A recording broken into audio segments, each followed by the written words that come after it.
So, I want to put into perspective why it's in your best interest to show and sell everything and why sets make sense for customers and for you. We've already talked about what customers get from buying sets. Let's talk about for you what you get from selling sets and what you get from showing everything and working with your customers. So, I want to show you, for example, this paycheck. This is Jasmine Williamson, her first weekend. So, Jasmine, she was super busy. She had tennis and she had a lot of things on her plate. So, she was only able to complete. She scheduled 7 demos, had wanted to reschedule. She completed 5 and placed 3 orders. So, Craig Williamson was her dad. That was her first order. And you can see from there that Craig did one payment on his credit card. That's CC1. Miss Dawn did an ACH 5, meaning she did 5 payments. And then Mr. Diego did CC1, which is also one payment on his credit card. Now, if you look on line 1, so line 1 is what the customer pays, and it will never be the same as CPO. Reason why is because we can't pay you on things like taxes or shipping. And let's say the customer wants some engravings, well, then we can't pay you on that as well. So line 1 for Craig Williamson was $173. So he spent $173 and got his knives. Miss Dawn, she did a 5 pay for the $539, meaning Miss Dawn spent $108 that day and still got all of her Cutco. So there's no downside to you or to your customers for selling Cutco on the 5 pay because you're making that money as if they paid in full. They're getting all of their Cutcos if they paid in full anyways. And you see on the right-hand side, they make a percentage of the commission.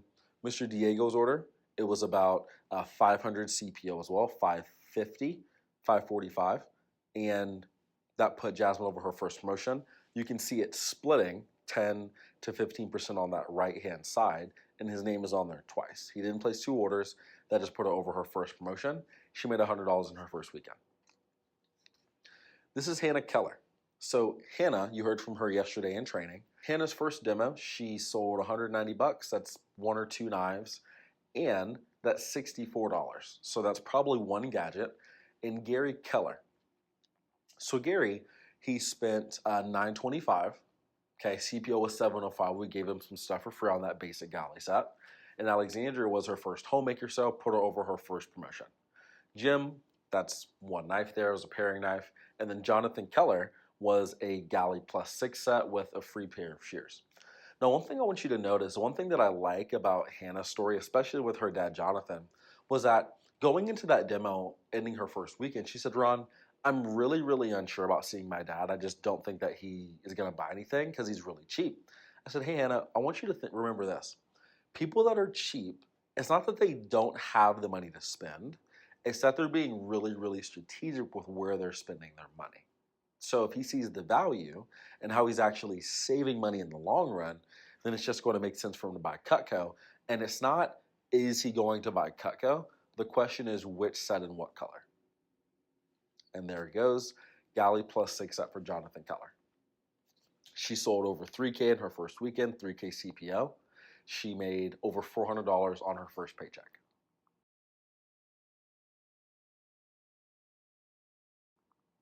This is Gabe Spire. You heard about Gabe yesterday as well.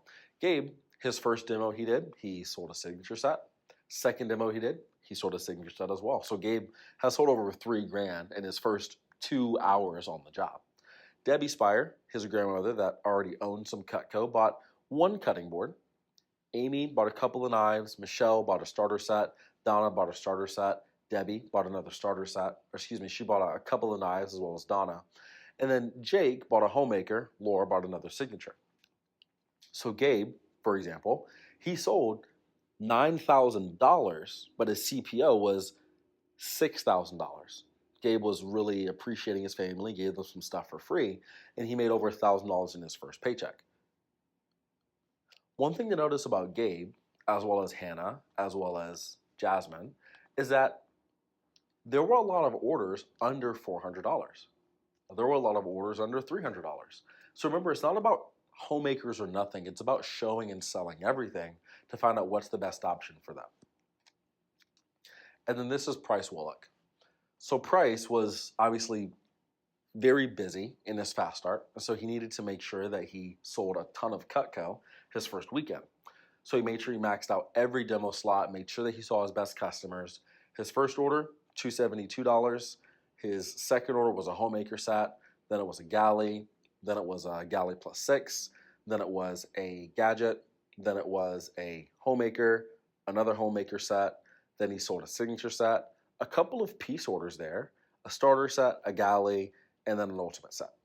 So even with Price, who sold over $14,000, who sold over 11,000 CPO and made over $2,000 his first paycheck, it wasn't about selling homemakers or nothing. There were a lot of other sales on there that were less than 500 bucks. So it's about showing and selling everything, not just homemakers or nothing, because you never know what a customer is going to like. So I'll ask you, which rep would you rather be? Rep A or Rep B? Rep A, who does 10 demos that make 3 sales but has a big average order of 500? Or would you rather be Rep B, who does 10 demos, makes 6 sales with a $300 average order? I will tell you that the representatives that have a higher closing percentage, meaning they make more sales out of 10 demos, they're the ones that are more skilled. Because your closing percentage, that's your badge of honor. That's essentially just telling you, and that's essentially saying, how well are you able to work with customers?